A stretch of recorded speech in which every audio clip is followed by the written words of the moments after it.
Hey guys, I'm Blakemore. I teach, travel and sometimes triumph. This video is going to be a teach video, and it's a teach video that I've wanted to do for a long time. When you're a teacher, at some point in your life, you will need to mark these tests. And for me, it personally quickly became the bane of my life. Especially last year, because last year, as some of you will know, I taught some of the SATs. If you haven't seen some of the SATs video and you're a year 6 teacher, click up there because they're somewhat beneficial, fingers crossed. Now, when you're marking SATs, it becomes tedious.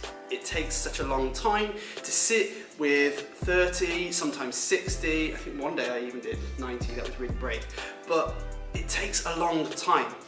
It was taking me even longer until a TA at my school who had been working for 25 years showed me this one little strategy, and I don't really know why I hadn't thought of it before. So let me explain.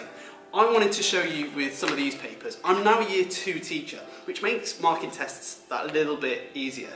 However, even if you're marking year 2 tests, year 3, 4, 5, 6, this strategy that I'm about to show you can still be used. Now, all of you will be familiar with the traditional way of marking tests, where you sit with a test and you go through each answer, you have a marking scheme over here, and you tick it off as you're going along, and you continue to mark as you go along.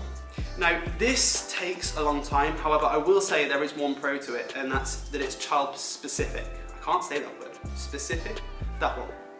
What I mean by that is you can see what each child fails at. However, what I wanted to show you is a little bit of a better strategy. So these are a bunch of tests. I'm not going to sit and mark all of them, and to be fair, I've marked them already just because I was getting a little bit ambitious. The strategy I want to show you is simply just having them in an open pile. Now, what I used to do with my year 6s is get them to open it up onto the front page. That saves you 30 seconds time.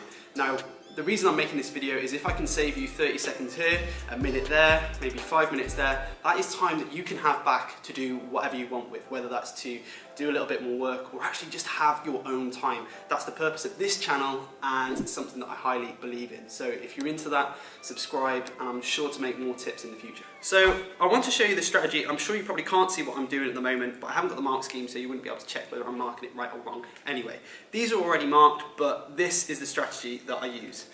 They'd all be starting on the first page. Now, they'd all be open anyway, so you go through and you mark each one. Turn it over, put it to the side. Go through, mark each one, turn it over, put it to the side. If you had a TA, then your TA could then do this pile, turn it over, put it onto the side. See, these papers are short.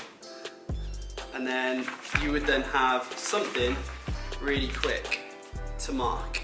Now, obviously with the SATs papers, they take that little bit longer. So the main advantage of doing it this way and going through each one, putting it in the pile, and then cycling through, is that as you're going through, let's say there's a question on the paper, you can see specifically, once you're marking all of these papers in a big pile, you can see which specific question that the whole class are getting wrong. That can be your assessment for learning, something that you need to cover again.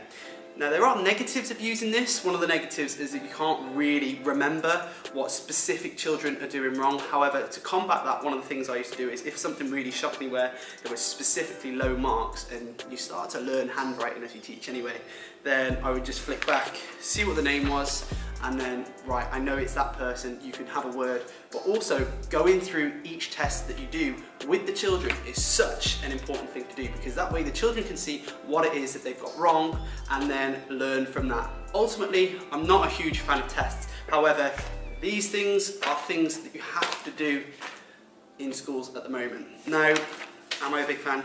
No.